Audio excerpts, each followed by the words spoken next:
Hi BookTube, Tiffany here with A Crafty Home, and today I'm going to do the Fall Time Cozy Time book tag. This tag was originally made by Novels and Nonsense, and I'll make sure to link the original video down below. Maybe I should watch it too since I've never watched it. I wasn't tagged by anybody, but I've seen so many people do it, and I watched Novel Diva do it, and I thought, oh, okay, it's time for me to do it. So let's get started. And you may have seen, I have this really tacky, I just want to show you this real quick. It's really tacky, I don't know why I keep it, but a fall decoration. It's like a cone tree with leaves. I don't know. I found it at Goodwill. I put it up every year. I don't know. Anyway, thought I'd show that to you. Don't ask me why. So, the first one, Crunching Leaves. The world is full of color. Choose a book that has red, oranges, and yellows on the cover. I found this one. It was hard to find one. See, this one still has a lot of black on it. I was trying to find one that didn't have a lot of black on it, but I couldn't find one. I didn't want to search forever and make this process take that much longer. So this is The Little Stranger by Sarah Waters, as pretty yellows and reds and oranges. I don't remember what it's about. I think it's kind of like a scary book, maybe. I don't remember. Oh, anyway, there's that. 2, Cozy Sweater. It's finally cold enough to don warm, cozy clothing. What book gives you the warm fuzzies? Oh gosh, so many books do, but this one is like one of my favorite warm fuzzy books, and it's Dear Mr. Knightley, a novel. I don't know why I said a novel, probably because it does on the cover. Anyways, Dear Mr. Knightley from Kathleen Ray? I'm not sure how you say her last name. I love this book. It's kind of a take on Emma and Jane Austen. The main character is obsessed with Jane Austen books, and it's just letters back and forth between her and this. It's a really good book, and it gives me the warm fuzzies because of all the Jane Austen references. So there's my cozy sweater. 3, Fall Storm. The wind is howling and the rain is pounding. That happens all the time here. They actually had to close our bridge down because they are doing some construction. We've been having it restored for the last like 5 years or so, and over one side of it they had like scaffolding to do the part they're working on right now, and stuff was blowing off of that, so they couldn't open it with the storm, so they're making sure everything's secured, so it's actually still closed. So like to get to one part, to get out one way out of our town, you have to drive like half hour to an hour out of the way right now. The last time our bridge was closed this long was in 1986 when I was 6 years old. So that has been a long time, and now you know how old I am. So anyway, all that to say, let's go back to the topic at hand. 3, Fall Storm. The wind is howling and the rain is pounding. Choose your favorite book or genre that you like to read on a stormy day. I really enjoy reading classics on stormy days. Not that I always get to. I normally end up just reading whatever because, let's be honest, where I live, it rains and storms until summer. And summer lasts for like 2 months, and then it rains and storms pretty much all the time, off and on, all day long. So yeah, if I only read my favorite genre when it wouldn't work. But anyway, and one of my favorites to read and reread is Little Women by Louisa May Alcott. Now, somebody the other day, I think I showed this book and they were like, oh, I love that edition. And I was like, oh, some people may not know. This is the Penguin Threads edition. If you haven't heard of these or seen these, there's like 5, I think. I bought them all. They're beautiful covers, but they're even like raised to look like stitching. The original, like the artwork on the covers is based on somebody who actually took and sewed, needle pointed the covers, and then they did whatever they do to make that computer and fancy publishing. Like they even took the back and took pictures, so you can see the back of the work too on the inside of the cover. Oh, they're fabulous. So if you haven't seen these, you need to buy them. Penguin Threads editions. Anyway, has like the Little Woman, Black Beauty, The Wind in the Willows, Wizard of Oz. It seems like there's another one, but I can't think of it right now. All right. I'm getting so off topic. I'm really sorry. Okay, concentrate. 4, Cool Crisp Bear. What's the coolest character you'd want to trade places with? Oh gosh, there's so many. But I decided, when in doubt, I always go back to the classics and some of my favorites instead of modern things, because nah. Anyway, I chose, this is Pride and Prejudice. No, I did not choose Lizzie. I chose Jane. I love Jane. I love Lizzie too. I love her banter. But when I look at this book, I could so see myself being Jane, other than the fact that she was supposed to be the prettiest, and I don't think that that would be the case for me. But I love how, like, even-tempered she is and how sweet she is, and I could just see me and a family being most like her. And I love how she, you know, her love story, just everything. I love Jane. So she's not in the entire book as heavily as Lizzie, obviously, but that's who I'd pick. And if you're wondering about this cover, because these are some of my other favorite colors, these are the, let me look at that, it's not in the back, Canterbury Classics, and they're like the word, oh, I can't remember what kind of edition they call these, but they have a whole bunch of these Canterbury Classics words editions or something like that, and they have, like, they're these rubbery covers, they have beautiful end pages, and they put this in one color, and then they put all sorts of different words from the book that have to do with the book, and then a quote on the back. And I have a couple classics in this, and they have tons of them, and they're so cool. I love these. I think I first saw these on Words of a Reader. They're fabulous.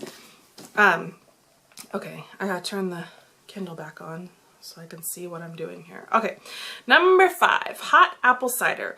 What underhyped book do you want to see become the next biggest, hottest thing?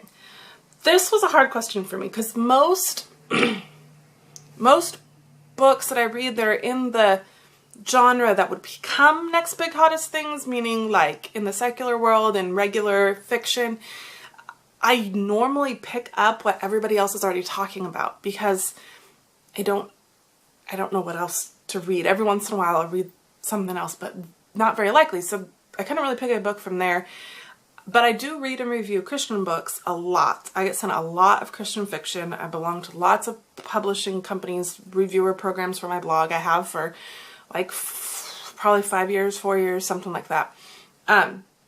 Some of them send me tons of books. So with that said, I decided to pick the Auschwitz Escape by Joel C. Rosenberg. I think it is a Christian book, but I think even if you aren't a Christian that you would enjoy this.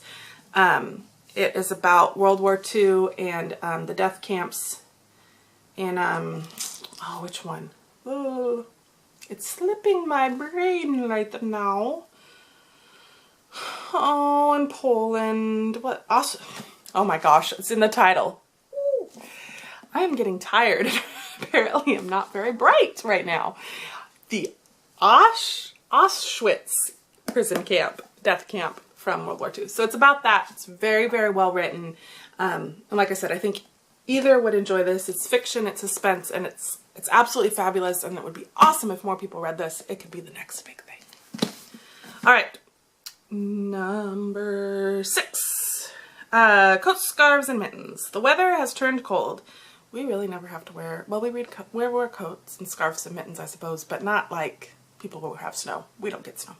Anyway, the weather has turned cold. It's time to cover up. What's the most embarrassing book cover you own that you like to keep hidden in public? I don't even think I would take this book in public. And it's not just for the cover. You'll see why in a second. I have other ones.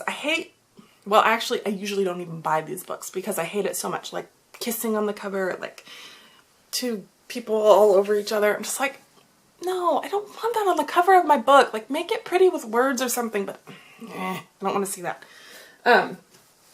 Anyway, I chose The Host by Stephanie Meyer. First of all, I don't like this picture. I don't know. It's just freaky looking, and it's just a woman's eye.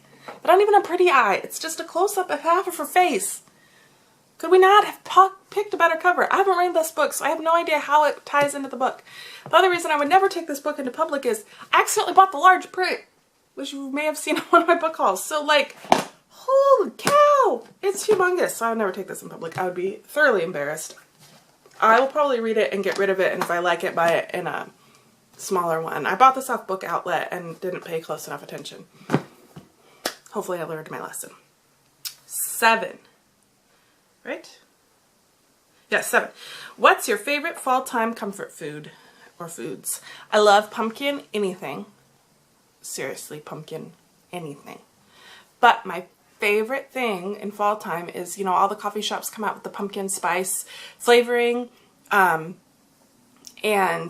you get that with chai tea, pumpkin spice chai tea. Oh, it's so good. I get one almost every week when I go to youth group, but I don't have any kids with me and I don't have my husband with me. I'm just going to help out with the youth at our church, or the church we used to go to. I still help them. And, or I get it on Wednesday night when I go help at Awana. It's so yummy. It's so yummy. It's my favorite thing of fall.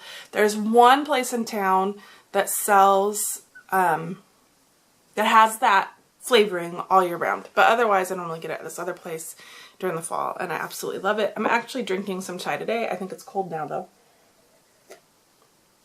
It's a little cold, but this is stuff I made at home. It doesn't have pumpkin in it, but it's still very, very yummy. All right, number 8. Warm, cozy bonfires. Spread the cozy warmth. Who do you tag?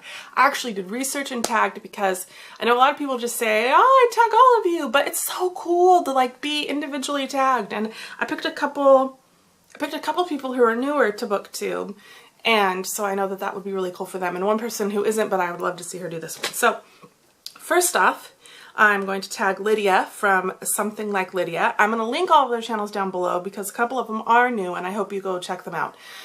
She does a video nearly every day since she started. I found her during Bout of Books because I was looking at other people who were doing it, and I found her and I was like, I watched like her first video and I was like, I'm going to subscribe to her because she's new and I want to encourage her. And she does a video like every day. That girl is amazing. Anyway, she also tagged me. I've only been tagged once in somebody's tag video. She made an original tag and she tagged me, which will already be up on my channel. It was the musical theater tag. So I had to tag her in this. Then Becca from Awesome Book Nut, or Becca Awesome Book Nut is the name of her channel.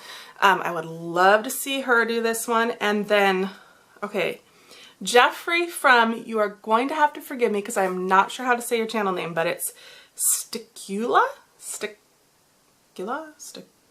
S-T-I-Q-U-L-A.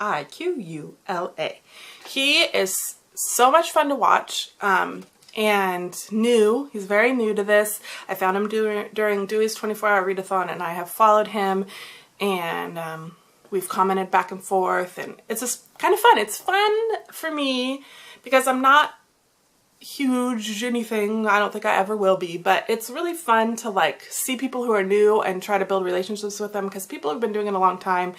Sometimes it's really hard to forge a relationship with them. So I encourage you, actually, if you're new to BookTube, or if you don't have very many connections yet in a community, start subscribing to people who are newer, who may not be as polished yet, but you can tell you're going to have something in common, and start commenting on theirs, because that's how you're going to form friendships, and it's awesome, and that's why we do this. Anyway, off that little rant. So, I hope you enjoyed. If I didn't tag you, still feel free to do it, and if you do it, go ahead and post a comment down below, or if you already have and you want me to watch your video, post it down below. I would love to see those. So until next time, bye!